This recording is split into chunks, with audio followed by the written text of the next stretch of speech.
Hi Dee Dee and everyone else that might end up watching this. Kind of a video response to A Spoon for Nanny, which is what we, for whatever reason, decided to call that last video. So, one of my former students showed me, among other things, this cool A minor seventh that she had learned, which takes so many fingers. If you look at that, I mean 1, 2, 3, 4, and at the risk of making your guitar teacher mad, Dee Dee, we're going to learn a new way to play that chord with our thumb and our index finger playing that C major triad. Thumb's going to turn it into an A minor there. And the advantage is, among other things, if I were playing this and I wanted to play a minor ninth, well, I don't want to do that. I just want to make this little shape here and let my pinky go. And so I can do all kinds of stuff that way. So I'm not saying you have to use your thumb all the time,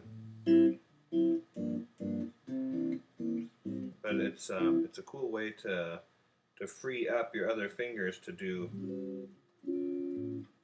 all kinds of stuff. And there are some great players that really don't use their thumb that much, but I can't think of any.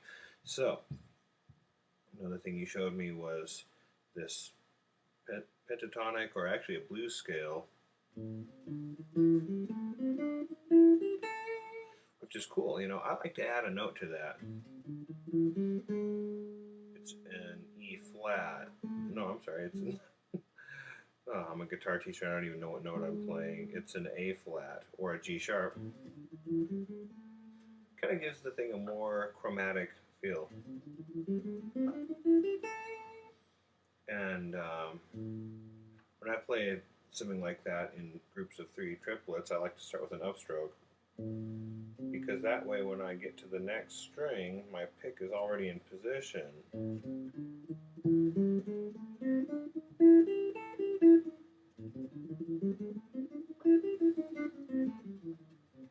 I added a few more notes there.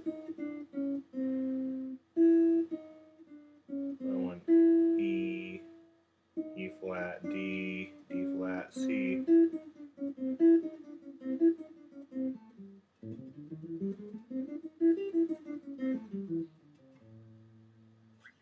Now, regarding that pentatonic scale, when we leave out the blue note,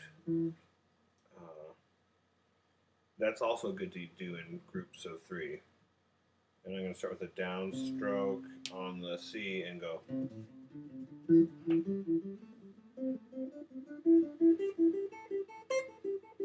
All upstrokes and downstrokes. And you can use that in a song, like Jimmy Page uses it on Good Times, Bad Times. He kind of goes. Of course, he's playing the guitar through a Leslie speaker, so it sounds all cool and swirly. I've just got a plain amp here. Again, I'm starting with an upstroke.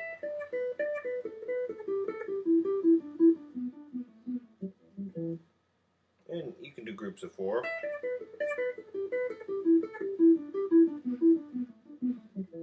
I like to do sometimes groups of 5.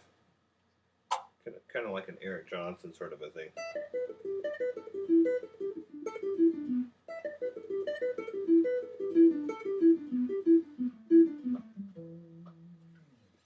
Okay, now we were playing that blues thing there. And there's that D. Let's do something with that D. And I'm going to want you to put your thumb here, because you're going to need a little bit of strength to bend that note up. We're going to bend it from D to E flat. We're going to play D, E flat, D, C, A. And when we get to the A, we're going to move it back and forth across the fret there a little bit. A little wiggle there, a little blue shake, vibrato, whatever you want to call it. And then we're going to try bending this note even farther. You won't be able to do that with your thumb back here, I don't think.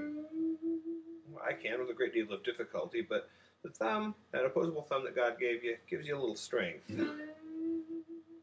And that separates the men from the boys, Dee Dee. Bending up a whole step and then letting down a tiny bit and up and down. And it sometimes takes about a month to get that together.